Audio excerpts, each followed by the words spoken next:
الرحمن الرحیم۔ السلام علیکم ورحمۃ اللہ وبرکاتہ۔ رمضان کے آخری اشرا تقریباً اپنے آخری مراحل میں ہے، اور رمضان المبارک کے بعد مسلمانوں کے لیے اسلام نے جو پہلا تہوار عنایت فرمایا ہے وہ عید الفطر کی نماز ہے۔ صلی اللہ علیہ وسلم جب عید کی نماز کا جو اہتمام فرماتے تھے تو چند چیزیں اور بھی مسنون ہیں، انہیں بھی ذرا ذہن میں رکھ لیں۔ ایک تو حضور صلی اللہ علیہ وسلم عید الفطر کی نماز دیر سے ادا کرتے تھے نسبت عید الاضحیٰ کی نماز کے۔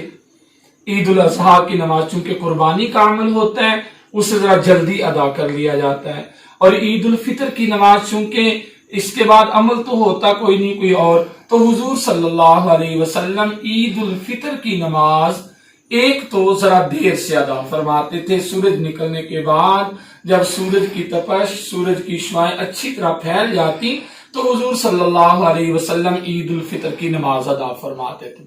اس کے ساتھ چند مسنون اچھے کپڑے پہننا، یہ حضور صلی اللہ علیہ وسلم کی سنت ہے۔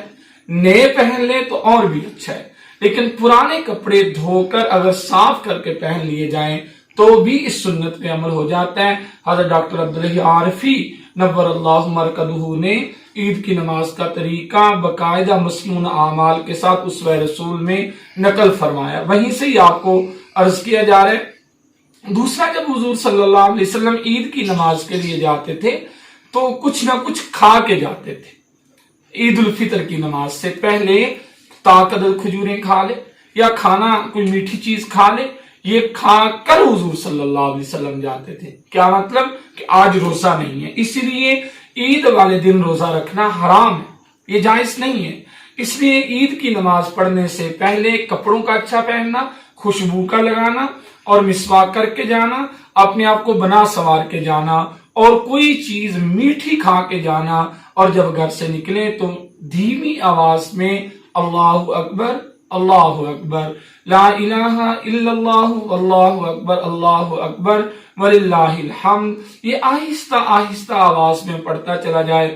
پھر حضور صلی اللہ علیہ وسلم جب عیدگاہ میں پہنچتے، عید کی نماز ادا ہو جاتی تھی تو حضور صلی اللہ علیہ وسلم ایک راستے سے جاتے تھے تو راستہ بدل کے پھر دوسری راہ سے گھر تشریف لے آتے تھے۔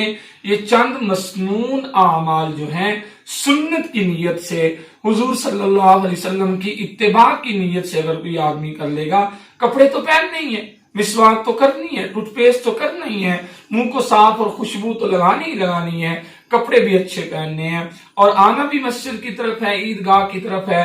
جہاں یہ اعمال کو آپ سر انجام دیں گے وہاں کوشش کریں کہ ان میں نیت جو ہے وہ اگر رسول اللہ صلی اللہ علیہ وسلم کی سنت کی کر لے گا، مباح کام ہے، مستحب کام ہے، اس پہ اللہ تعالیٰ کی رضا بھی ملے گی، اجر بھی ملے گا، اور حضور صلی اللہ علیہ وسلم کی قیامت کے دن شفاعت بھی ملے گی۔